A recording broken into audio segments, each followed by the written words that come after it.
America's southern border has become a war zone. Human traffickers, drug smugglers, and terrorists flow across the Rio Grande with impunity, secure in the knowledge that no one will stop them. A distant federal government lectures Americans on their privilege while punishing overworked Border Patrol agents who were helpless to stem the tidal wave of invaders and determined migrants. Second-generation Cuban-American Marcos Zamora is a military vet, more patriotic than most Americans. No longer able to ignore the chaos at his doorstep, he acts. Joined by his best friend Gus, they hit the border every night, saving lives while stopping violent drug cartels and other opportunists. The government reacts with fury at Marcos' attempts to preserve American sovereignty, deploying the full might of their enforcement agencies. But Marcos understands that the only thing the rich and powerful fear is bad publicity, and he records every encounter. Whoever he is, this private American must be stopped. Illustrated by Richard Bonk and written by Eisner winner Mike Baron, Private American is his version of Captain America, and maybe a little Punisher, taking part in this ongoing, violent, and very real battle of good versus evil in the war for American sovereignty. Grab your copy at theprivateamerican.com. We have a secure border, and that is a priority for our administration. Yeah, motherfuckers! Oh, yeah, dude. All right, y'all. So that was a pretty kick-ass trailer. Yep. And, before we introduce our guest, if you haven't put it together already, we'll kick the show off normally. I want to thank everybody for joining us yet again on another episode of the Ginge and Pedro Show. I am, of course, Ginge Gingerton. Alongside me, south of the border, Pedro. What's up, buddy? Yeah, dude. Like, this show kind of makes me feel like we're doing things right. Like when you get a guest of this caliber, you just get giddy, you know. It's like, yeah. So, dude, I don't know what to say. Like, this guy's a legend. Dude, I've read his books, some of them. Like, dude, he started his career the year I was born. And now I'm not calling him old, but like his first publishing was in 1974 in March. I was born in February of 74. So that already to me is just like, you know. So, dude, let's just bring him in. You're killing us, buddy. You're killing us. Yeah. It's okay. Ooh. No. All right. But absolutely. And just before we get started, we do want to remind everybody we have Tropical Magics on Kickstarter. Yep, we do. Yep. So we chance, appreciate that. Yeah. Y'all zipping over there and signing up on the pre-launch. And without further ado, let's go ahead and bring him out. The Baron of Badassness, Michael Baron. Good evening. Oh my God! Yeah, see, like the lighting, it's just. It worked. Yeah. Mike, thanks for joining us, sir. Definitely appreciate it. Yeah. So I know where do we start? Didn't you do it? I'm kind of starstruck here. So. All right, buddy. You take it away. You take it away. I'll do what I can here. Yeah. So. Yeah, Mike, tell us, how's your day been, man? What's life like for a day of Mike Baron? I get up, I check my mail, I take the dogs to the park, I get back here, I go to work. I'm finishing up a new Nexus novel. Oh, all right. I'm working on 3 novels simultaneously. I was working on Florida Man, but I was unhappy about it, so I set it aside and I went to my Nexus novel, which is almost done. I'm very happy with that. And I'll probably bring that out through Wordfire Press next year. All right. Very nice. So Nexus, that character has been with you for how many years? Since 1981. 1981. Awesome, dude. Like, I just picture like having a career like with a character that goes alongside you. Like, it feels like almost like a friend, right? It does, and I never envisioned an end to it. And I'm more excited about the character than ever. I'm working on some unbelievable Nexus projects. I sent you a page from one of them by Kelsey Shannon. Oh, it's on the Twitter. Our PM's on Twitter. I see. Absolutely. Let me get that up here. Yeah, get that up. Yeah, boy. Hold up. Let me share. All right. Here we go. You're killing me, Ginge. You're killing me. Can y'all see that? No. No, we can't see it now. Okay. There it is. Whoa! Look at that, Yeah, Yeah. Kelsey's killing it. dude. Kelsey's a master. Look at the depth on that middle panel. It's like the perspective, the coloring. Like Kelsey's doing the coloring here too, right? Oh yeah, he's doing everything. Oh, dude. One man show, man. It's a one man show. I got a question for you, Mike. What do you look for when you're hiring talent? Talent, but like comic book guys. When you're getting ready to maybe try a new whatever it may be, a new penciler, a new something. Do you have something in particular at this point that you're looking for? Or does it just have to rock or? Well, I don't know. There's some of these programs come together serendipitously when you strike up a friendship with somebody whose work you admire, and you wait years until they're available, and then you do something.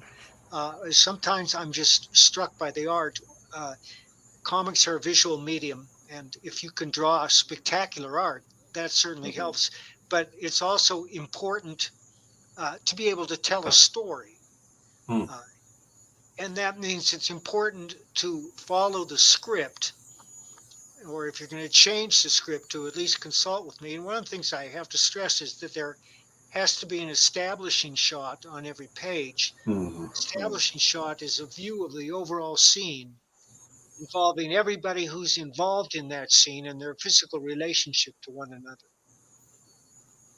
Very cool. All right. Yeah. Very and nice. Also like the definition of space, like how far everybody's from whatever, like if it's a tall room, if it's a short room, like if it's gonna be claustrophobic, like like basically, like I don't know, like I don't want to say I'm a neophyte in comic books because I'm working on my third book now, which is nothing. But I do have a film background in doing storyboards, like storytelling. I mean, film language is different than comic books, and I'm aware because I mean, we're not constricted by the. They're similar. Yeah, they're similar, but the thing is like the camera the camera aspect ratio is very constricted in film. In comic books, you're not restricted by that. But aside from that, yeah. Sometimes. For instance, I'm a real stickler about fight scenes. I want them to make sense and be realistic and exciting. So I instruct my artist to hold his camera steady and let the figures do the moving. And the reason I do that is because I try to break out of the simple fist or kick formula and go into more intricate aspects of martial arts, such as joint locks and throws. Nice. And I like to show those unfold. And I think that they elevate the fight scene from just mindless action to a part of the story, because you can use fighting styles to characterize somebody. Obviously, yeah. Very nice. Of course, So Pedro Ang. I was just gonna say Pedro Ang, known most famously for the porno version of Brave Little Toaster. Yeah, exactly. Film. Yeah, my stint in film has been very like a lot of direct-to-video stuff. That's good work, though. I love that. Yeah, it's great work. It's great work. But I can show it to my mom. What can I say? You have to send that to me, Pedro. I will. Okay, so Mike, what do you think has evolved the most over your time in comics in terms of like your stylistic decisions? Have you always been like an action-driven guy, or is there one genre that always calls to you, or what do you think? I'm a story-driven guy. I love action stories. I like all kinds of stories, including humor and horror. And what gives me the greatest joy is when I'm writing and I write something that resonates. And by that I mean it pops out of the story and it lifts the story out of the humdrum of ordinary narrative that's just rolling by. Because let's face it, most comics, we pick them up, we pay $5, we read them in 15 minutes and we forget them. 15 minutes later. Most comics are not very interesting. That's just a fact. And it's true of every medium. There's Theodore Sturgeon, who's a great science fiction writer, and Sturgeon's law has it that 80% of everything is crap. Actually, that might be 90%. Yeah. You can look it up. Sturgeon's Law. 90% of everything is crap. So I'm not casting aspersions on everyone. It's just that everybody wants to create art. And there's a lot of art being created, but it's not all good. Yeah. And I try not to let anything out of my house unless I'm convinced it's a home run. And one of the bright spots in my life is I think I'm getting better as a writer, and that excites me. I look forward to writing more every day. Awesome. And I look forward to writing comics every day because they're a lot easier than novels. But I love novels too. I'm working on a bunch all the time. But that's the thing, like that energy and that drive, like basically keeps people young. Like I love that story. It's like like he was a comic book artist and he died with a pencil in his hand.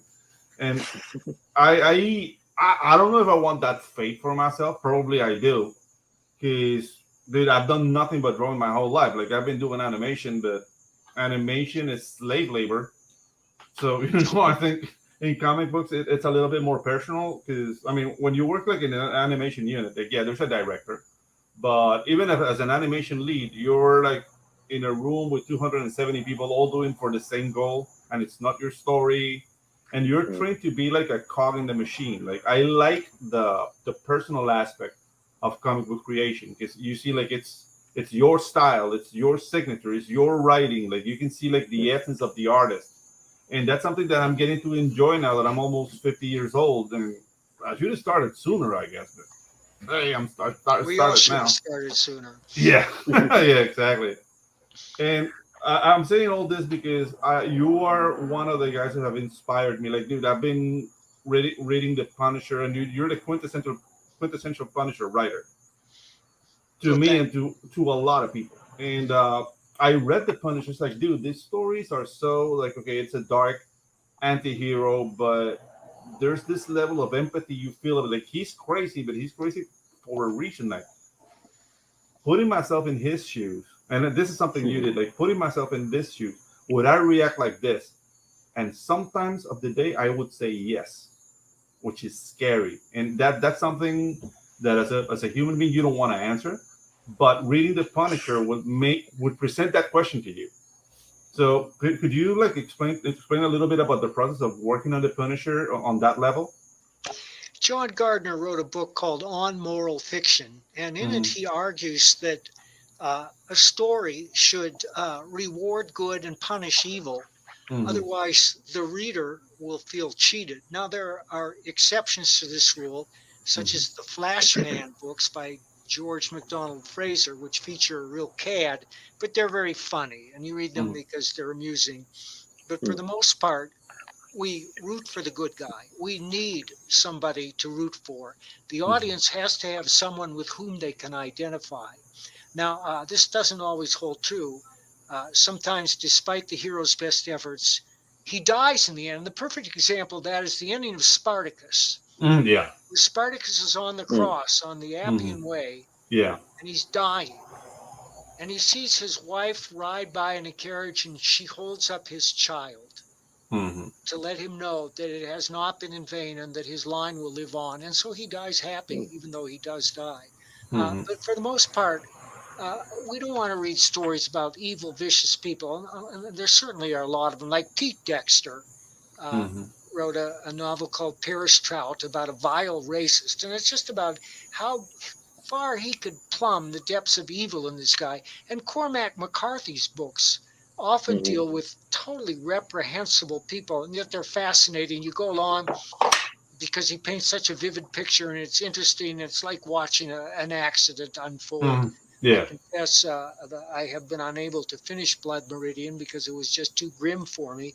But those are exceptions to the rule. The reader wants someone with whom they can identify, for whom they can root. Because the most important question in fiction is, what happens next?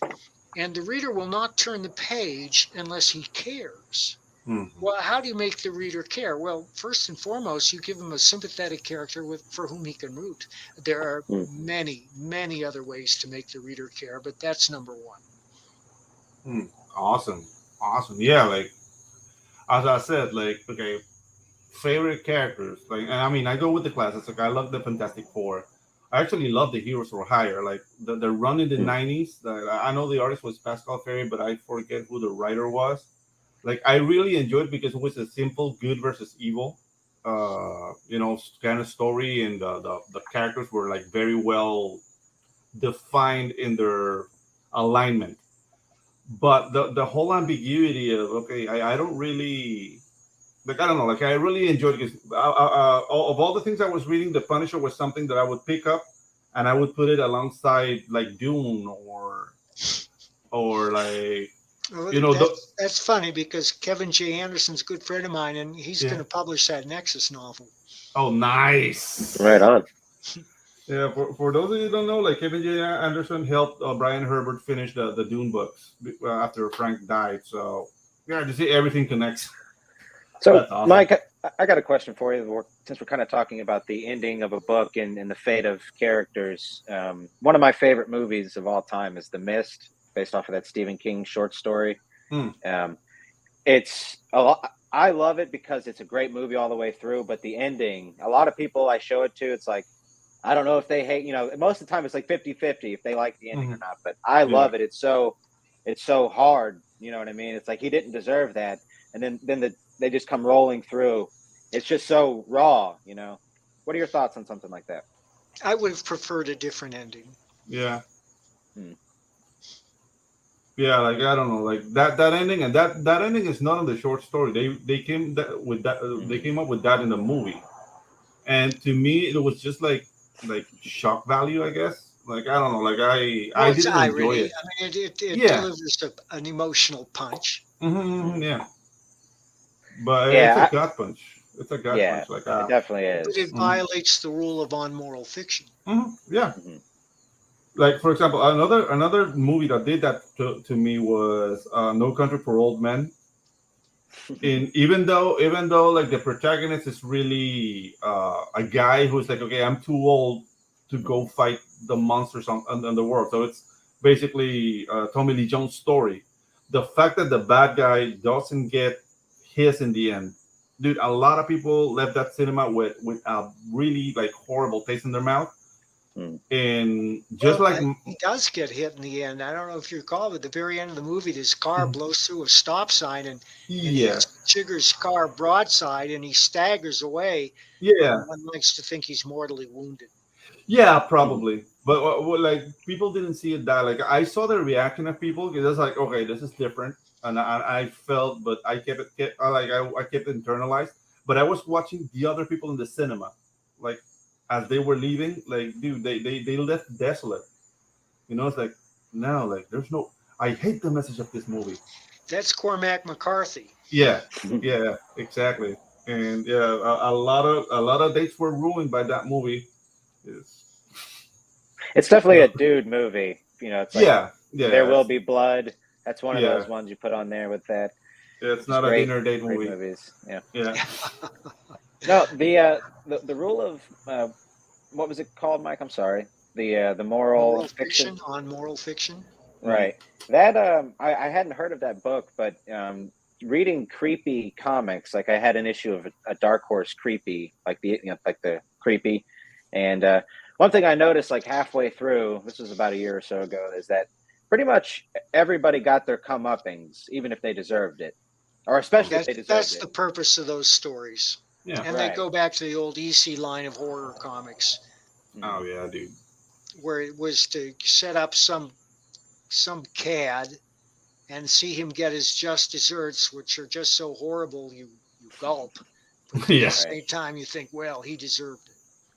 Yeah, exactly. Like I remember those. Like that actually was a constant in the old like Twilight Zone shows. Like those short films, it was always like a cad or a swindler or whatever, and he got his comeuppance at the end, and it was horrible, and you'll feel a little bit bad. It's like I kind of deserved it, so that kind of balanced it out. And yeah, like now you're doing like Private American, which is as you say, it's a mix between Captain America and the Punisher, and it's the Punisher on the southern border. We're being shadow banned. By Indiegogo and Google. That means if you go to Indiegogo and you search for the book, it won't show up. If you enter it into Google and search for the book, it won't show up. We're not the only one. The only reason I can think why this is happening is because of the subject matter. We're Yeah. not supposed to discuss the situation on the southern border, which is disastrous. However, I have to point out that anybody who's read Thin Blue Line knows that I don't write polemics, I don't write bumper stickers or speeches. I write exciting drama Yeah. that grabs you by the throat on the first page and will carry you all the way through the story.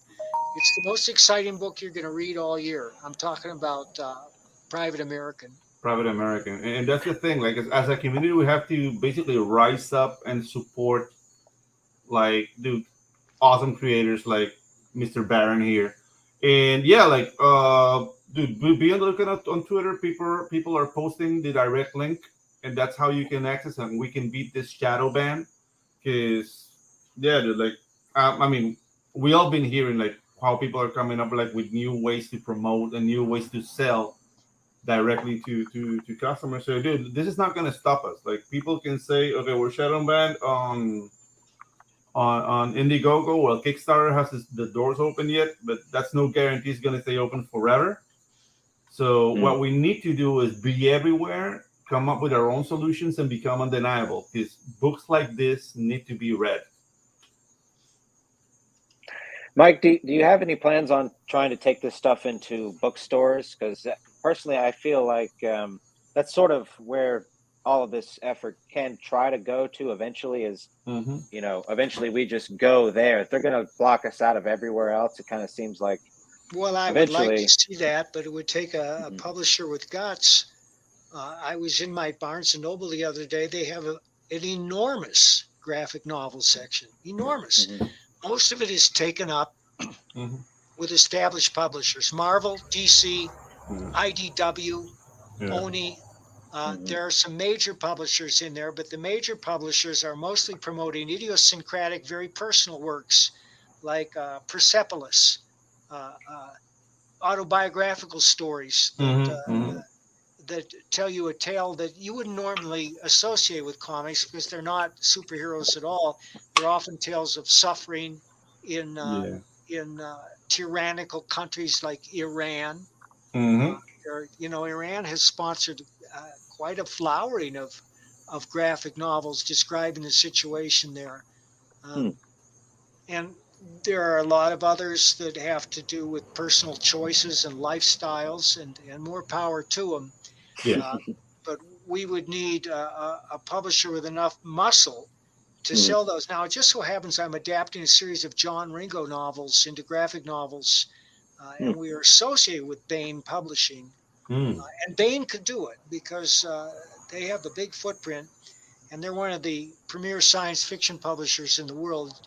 And John Ringo is a New York Times bestselling columnist, whatever that means. But the stories are very exciting. They're based on a zombie plague, and was obviously inspired by the COVID years. But John Ringo's ex-military, writes with great authority, and his writing is very fresh. They're a lot of fun to write. Well, I don't know. Like, this is an idiotic idea of mine, but I'm a firm believer in judo. So I think we should all start publishing in Japanese. Just because the manga section is so huge, we can just camouflage our books and just invade Barnes & Noble that way. Because right now, like, I don't know, like, I was watching a couple of streams, and they were talking about this initiative to make everything a certain sexual orientation thing. And there's like Hollywood is trying to do that. So they're welcome to it. Yeah, exactly. They're welcome to it, but there seems to be like a resistance to allow other voices. I agree with you, and that's because publishing, like every other branch of the arts, is overwhelmingly liberal. And I don't mean in the classical sense, because liberal used to mean tolerant of every point of view. Exactly. But now it means the opposite. Right. Yeah. So I'm not that much of a laissez-faire-ian. Like, I'm laissez-faire to a fault. I mean, I'm laissez-faire as much as Latin America allows me to be, I guess. But yeah, like, I do believe like everybody should be able to speak and everybody should be able to do the voice. And dude, then there's some borderline torturous interference actions that have been taken. against indie producers. Like I don't know, like we're not big guys. I mean, a lot of people are making like incredible amounts of money, but in the big scope of things, it's minuscule. We're talking about people making millions of dollars, not like, okay, the box office is 800 million or a billion. Like we're not there, and I don't think we'll ever be there because comics don't manage that kind of money. Well, the good But news is that the audience is rejecting those movies. yeah, Just look at Disney's latest Strange World. Yeah, Strange World was The Children, worst. to watch. parents Yeah, the don't worst take their one. children to a Disney animated feature to see a gay romance. They just Yeah, don't. exactly. I mean, these people are free to do whatever they like, but as far as capturing a mass audience, it's never going to be overwhelmingly popular because most people aren't gay Yeah, and they don't think that their children should be exposed to that lifestyle in their preteen years. exactly. Like there's a time and a place for that, and I understand the whole like acceptance, but I understand the whole acceptance things like in 2012. What they're doing right now, I don't get it. I don't understand what they're doing, and I don't want to be a part of it. And a lot of people feel like that. Like, yeah, this is the first gay kiss in a kids movie. It's like, dude, why? I don't know. I want to see two characters punching out each other, or dude, like avoiding the earth from exploding. I don't want to say like, there's about to explode. Are we having sex now? Like, I don't want that, you know. And I don't have kids, but if I had them, like I would keep them like meters away. It's a like that odd conversation is gonna come at some point, but I don't want like entertainment to be permeating and giving them information they don't need, like at 12 years old, 8 years old, 7-year old. Like it's not necessary. It's not necessary. Like, you have to allow kids to be kids. So, Mike, let's talk about Private American. This is a great segue over to that. So, obviously, the stuff at the border was one of the inspirations for this. But could you talk a little bit about what just finally sort of made you put the pen to paper, as they say? Well, I have always ripped stories from the headlines, and anybody who's read Punisher or Nexus knows this. And I don't choose my stories choose me. Florida Man is a perfect example of that. Every time I went online, there was another Florida Man story, and it got me thinking, well, this is the stuff of fiction. It's too funny to just leave in the news columns. And so I created a Florida Man to incorporate many of those stories, but I made him sympathetic. Gary's a redneck living in a trailer down by the swamp. He likes to get high. He likes to get stoned. He's got a hair trigger temper. He's got a rap sheet for minor violations. But he'd give you the shirt off his back. And Florida Man has no greater agenda than to make you laugh. In the case of Thin Blue Line, I was watching, like all of you, during the summer of 2020 as people burned down city after city and destroyed small businesses. And always there was some proud member of the lick spittle out front explaining that these were mostly peaceful protests. And then elected officials, people who had sworn an oath to uphold the Constitution, started calling for defunding the police. And my response, like many of you, was, what the fuck? Are these people insane? Right. So I wrote a story about why that was a bad idea. And of course, one of the greatest rules in storytelling is to show, don't tell. And so again, in Thin Blue Line, there's no preaching. Now, in the case of Private American, the southern border strikes me as a disaster, as great as the BLM riots or COVID in the long run. And nobody was talking about it. It's a forbidden topic. The only news sources, the major news source that even mentions it is Fox News. The other so-called news sources, which I call the lick spittle, won't touch it because they're nothing more than mouthpieces for the Democratic Party. But it's a disaster, and I wanted to deal with it in an entertaining way. The way that Rambo movies deal with those subjects. I just watched Rambo Last Blood the other night, and I liked it. It's a real good movie. And for those, Death Wish, when Death Wish came out in the 70s, the audience stood up and cheered. The same with Dirty Harry, because the audience is hungry for justice. And there seems to be no justice in our world right now. Every authoritarian organization seems to be aligned against the common citizen. So I said, well, here's a guy who's a veteran. He knows how to handle himself. He's down on the border. He sees this night after night, and finally he just snaps and says, I got to do something. So he starts going out night after night. He's not picking on people who come here for a better life, who've risked everything to get into the U.S. He's attacking the people who rob them, cheat them, rape them. He's attacking the people that smuggle the fentanyl into the country, the cartels, and the terrorists. I mean, they're apprehending people from all over the Middle East down to the southern border because, in effect, the government has said, come on in, take our stuff, kill our citizens. We invite you. We're putting out the red carpet. Yeah, that's very important, that point of terrorism. Is okay, so basically people from Africa and from the Middle East are coming into the American continent through Turbo in Colombia.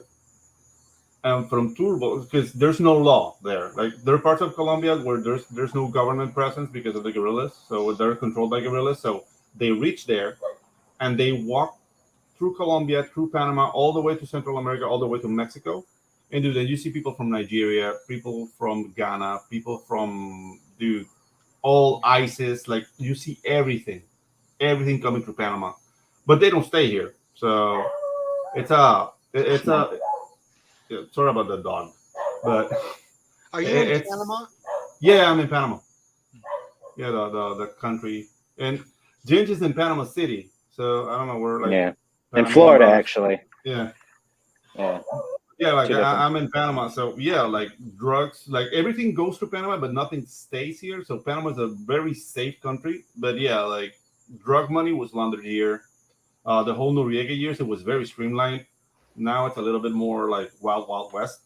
But yeah, you see, like, there was this gang of guys from.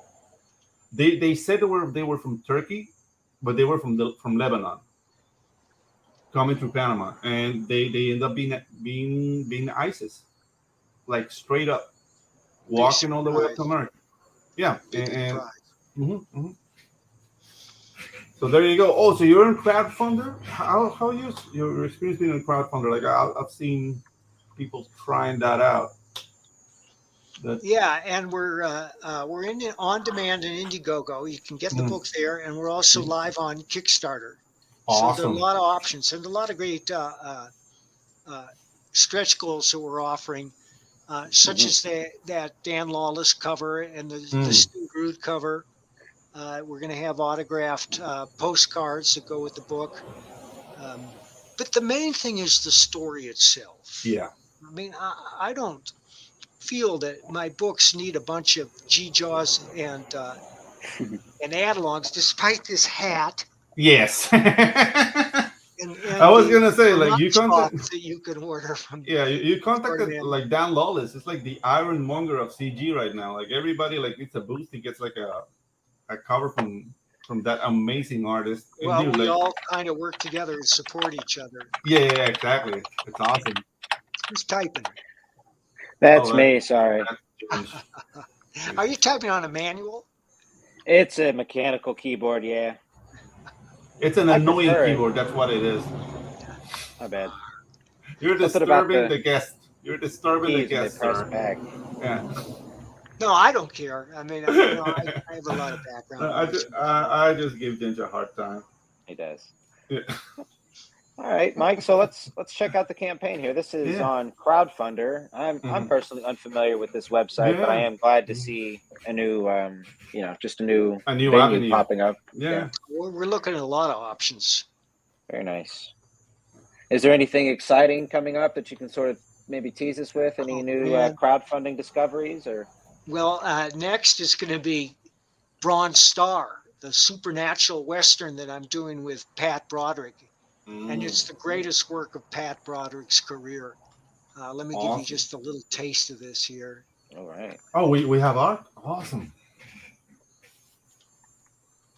Pops is excited. Pat Broderick. Very nice. There's the cover. I wish I could show you some of the interior pages. They're just mind-blowing. Oh. Okay. Hold on. Let me get this up here. Hold up. How did you get linked up with Pat? Well, how do you get linked I always up with admired people? his work, and we were together at a con several years ago in San Antonio, and we spent the evening together. And we've been talking about doing something. And one day I said, Pat, what do you want to draw? He said, I want to draw a Western. I said, well, all right. So Rock I and roll. wrote this supernatural Western, and it's Oh, the best work of dude. his career. Everyone who sees it thinks so. Man, Yeah. it's not holding anything back. Shot to the head in the cover. That Nice. headshot bugs, Chris. We may have to cover that with a little. I don't know. For the direct market, it's fine. I mean, for the people who are going to crowdfund the book, they don't care. But if we were to go into a store with it, and we plan to, it'll probably need a different cover. Yeah. Or I don't know, man. This is very, very powerful cover, man. Like, Very dude. Nice. Okay, so let me get awesome, man. crowdfunder back up. Yeah, let's do it. Okay, here we are. Alrighty. Okay, so let's see. We've got the gallery here. Okay, I'm brand new to seeing this type of page here, but it looks pretty much like an Indiegogo. Yeah. Love the cover here. This page is Canadian, right? Like crowdfunder is based in Canada. I have no idea. I think. Well, I read something somewhere. Like, I'm nothing against Canada, but I'm looking for some Canadian sort of like tag or something, but no. Looking for an A somewhere or a boot? I'll just flip it over and see what the hell we got here. I don't know. Alrighty. So, could you tell us a little bit more about the characters? I know we've got the main character and then his partner. Could you sort of, elaborate a little bit, if you don't mind? Well, Marcos Zamora is a veteran who was given a dishonorable discharge because he saw a member of ISIS torturing a dog, and he shot him dead. And because of politics, he was thrown out of the service, and he ends up in Texas, where he's from. And as I said, night after night, he witnesses this. And so he goes down and he takes his first action alone. When we first meet him, he's interrupting a rape. He slits the rapist's throat. When he gets home, his best friend, Gus, is there and said, I know what you're doing. I want to join you. So he and Gus are going out every night. And they start recording what they do with drones. And the reason is that they understand that the only thing the rich and powerful fear is bad publicity, really. They know that the law isn't going to come after them. They own the law. Assassins aren't going to come after them. They're surrounded by well-paid militia, that they just can't stand bad publicity. And when Marcos and Gus's efforts start to make a dent in the cartel's profits, they send an assassin after him. But the assassin succeeds in a way and he fails in a way. And it unfolds in this way. And it comes to the attention of the government, the United States government. They're not happy. And they want to stop these guys by any means possible. Except for the Texas Rangers, who remain true to their oath of office. Oh, dude, awesome. But there is another element that comes in toward the end of the story. And I don't want to give that away, but it's based on a character I introduced in Thin Blue Line, but it's not that character. They say for every action, there is an equal and opposite reaction. Well, a lot of people are unhappy with George Soros, a currency manipulator and billionaire who funds these insane district attorneys who are turning every criminal loose and contributing to the spectacular rise in crime. But suppose there was an opposite person to him, an immigrant to this country who was grateful for what American stands for and who was himself a billionaire, willing to fund a group to fight back. And he calls this group the Deplorables. Nice. All right. Sweet. So, okay, are you taking into account the boar infestation in Texas on that panel? The what? The boar infestation. because there's like a lot of boars. Like I saw a documentary. That Oh, there's you like mean the wild hogs? the wild hogs. Yeah. I reserve those for Florida Man. Okay. Okay. Oh yeah, actually they are. Yeah, that they are there, and that's funny because the group that's crossing the river there are a bunch of Middle Eastern terrorists wearing Oh, okay. costumes, and they show up and say, "Pigs! Nobody told us there would be pigs." Yeah, they're shooting imperialistic pigs. I love it. Nice. So, Wow. Mike, I got a question for you. Especially considering having wrote Punisher, you've probably got some idea of writing heroes with technology. What was it like writing with a character that used drones, like in the way that these characters do? Did you find it sort of provided a more unique experience from a writer's perspective, or is it Well, just it's like other just an tech? added Or story element. I have friends with drones, and they've had me operate them a little bit, Mhm. and I see what they can do, and now they have become a staple of Yeah. Mhm. surveillance everywhere. Everywhere. I mean, the government uses them. Private parties use them. Uh, you can. I was going through Walmart the other day, and in the checkout counter there were two lovely drones for sale from the Sharper Image. All right. They're super light with cameras, and they broadcast everything back to your screen. And of course they've revolutionized cinematography. Every Mhm. director that directs in a wild kinetic style is using drones now Yeah. because it's a lot cheaper to get the shot than to hire a helicopter and a camera crew. Yeah. Way Right. cheaper. Like Absolutely. I remember, like back in 2008, I did the last commercial with an helicopter shot, and it was like $700 an hour, just a helicopter. And dude, it was just like it was the now they do the same shots with drones, and you can do it at night, and you can put the drone where in places where helicopters don't fit. So, dude, it's a revolution, really. Yep. But like any tool, you can abuse it and make things look like crap. Because I recommend a movie called Ambulance, which is directed by Michael Bay, yeah, and Hmm. it has some of the most startling visuals I've ever seen. yeah. But the problem with drone shots, it's when people say, "Here comes a drone shot." Like it has to be a storytelling element. It shouldn't take you out of the story because it's a drone shot. So there's a balance you have to take. Right. Yeah, but dude, like this is amazing. Like I love the concept.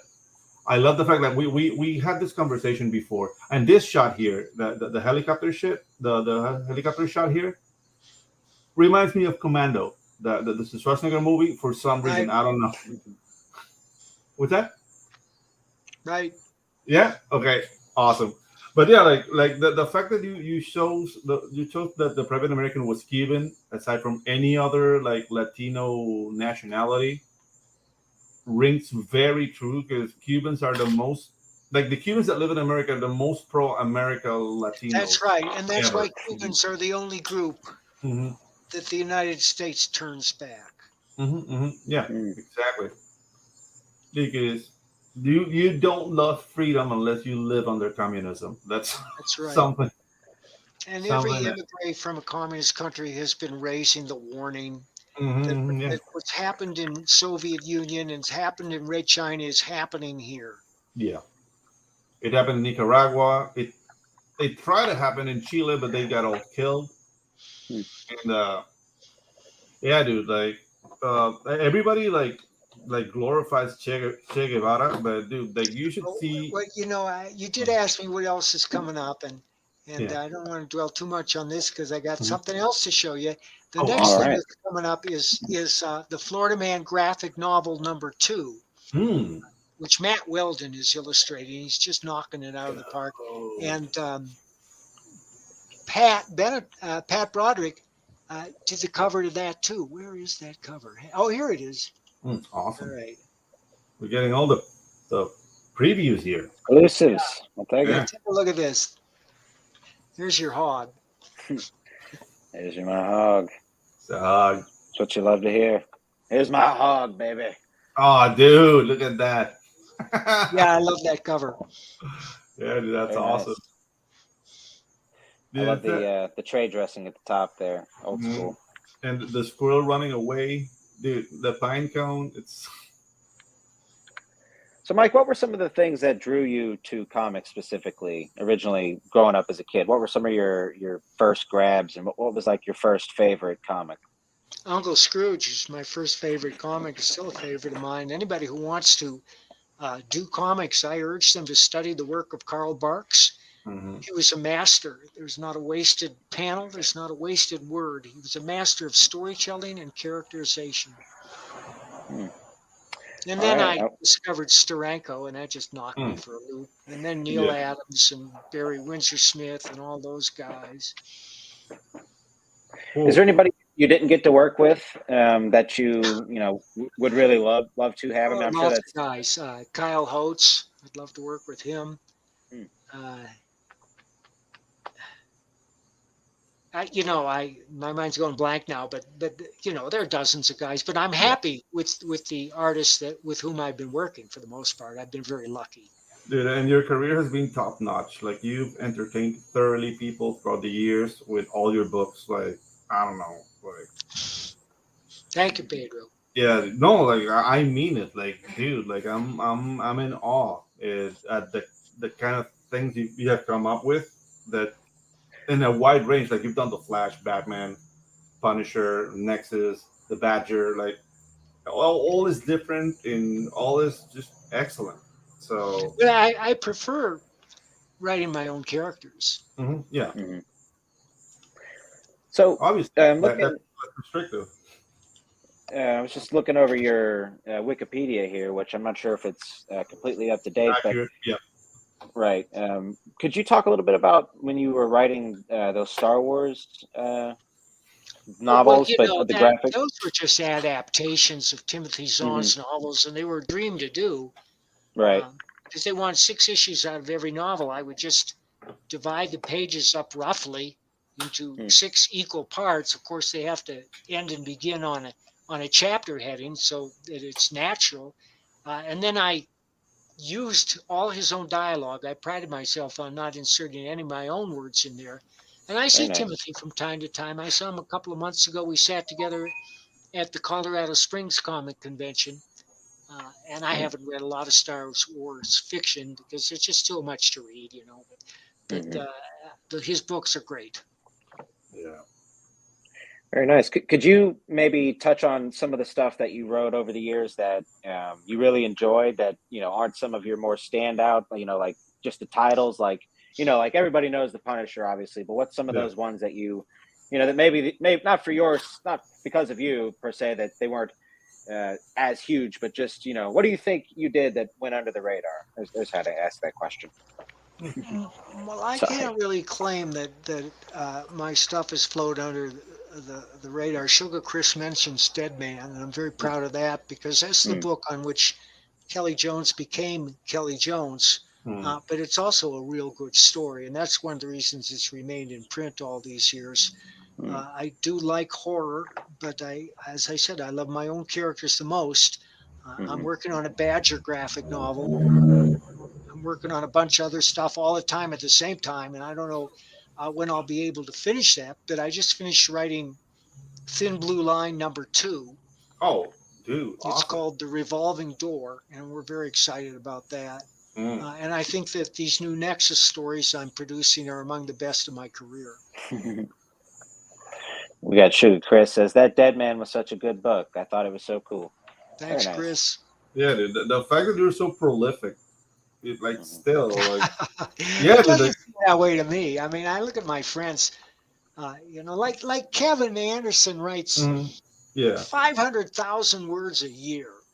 This is novels. I mean, it's a lot harder to write a novel than it is to write a comic. And I don't see. Well, I know how he does it. He's got a work ethic that I just don't have. I find it a lot easier to write comics, and right now I'm making a lot more money in comics than in novels, so it's easier for me to work in comics. But I'm going to get those novels done. I got 15 or 16 novels in print, and I got 2 more that will be sniffed at by various publishers. I got a quick question for you, just as a writer, because I'm interested in writing novels at some point myself, and the way I write comic panels is I try to do a mixture of, not necessarily a mixture of prose because it gets too wordy unnecessarily, but I try to make sure that what I write at least sounds nice and flows. Do you find? I sort of forgot where I was headed with that. So, but no, do you find something? Do you find any usefulness with writing prose and transferring over to comics, or do you find they're two different art forms entirely, or? They are two different art forms. The rule of show don't tell, especially in comics, is any information you can impart to the reader to advance the story visually, you should. And too many comic book writers feel that they have to add words to every panel just because the panel is there. On the other hand, these so-called wordless comics with no words are no good. Because you breeze through them and you're impressed by the art, but you forget the story. The story needs words to resonate, but you have to parse your words out like gold coins.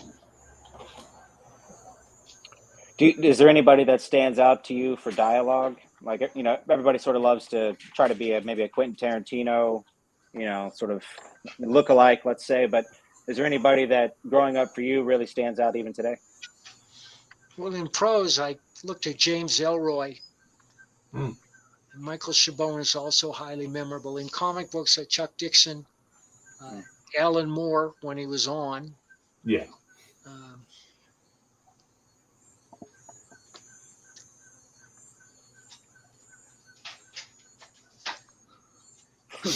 It's all right. Yeah. Okay. It's there, but you know who else? David Lapham.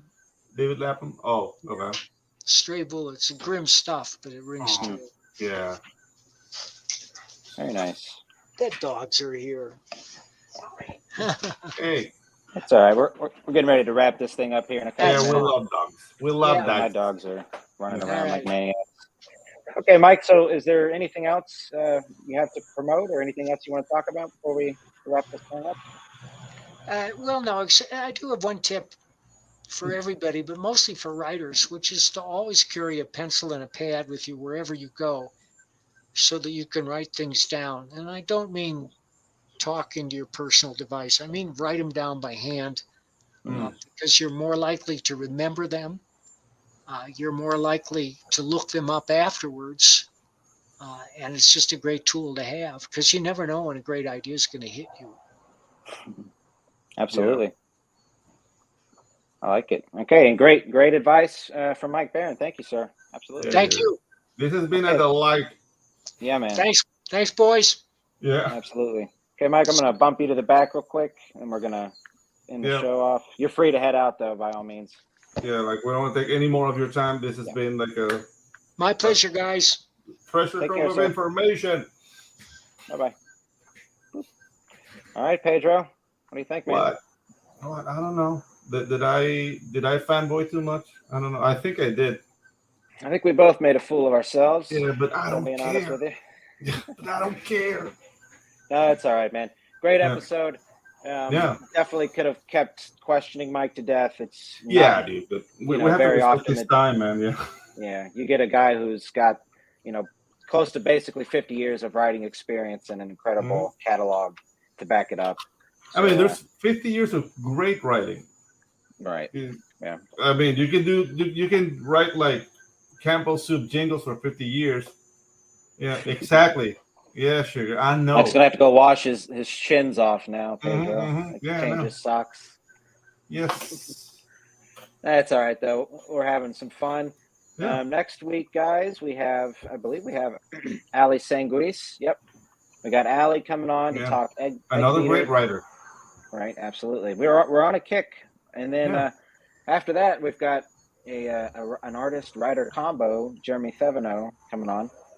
Nice. After that, and followed by Hojo, Billy Tucci, Chris Vengeance, some other guests. I'm going to keep it secret, keep it safe. Keep it safe. Wow. Yeah. Very Lord of the Rings of you. My friend, of course. We got Pops getting fired up for the horror movie club with Andrew and Gabriel Magnum of Hatchet. All right, let's fucking go. All right, let's do that. Very nice. We got Sugar Chris. I want to thank you, buddy, for coming by. Appreciate you. Welcome See back you guys. to the world. Remember, Tropical Magic Second Chance on Kickstarter. Join the mailing list. We're gonna announce a launch date really soon, and onward to new projects coming from your boys here, Ginge and Pedro. Like 2023 is gonna be awesome. So yeah. Yeah, man. Let me say what's up to my buddy Aftershock here, my buddy Marty. What's up, brother? You just missed a very relevant guest for my buddy Marty over here, Mike Barron. So rewatch this episode and see what you think. Do it.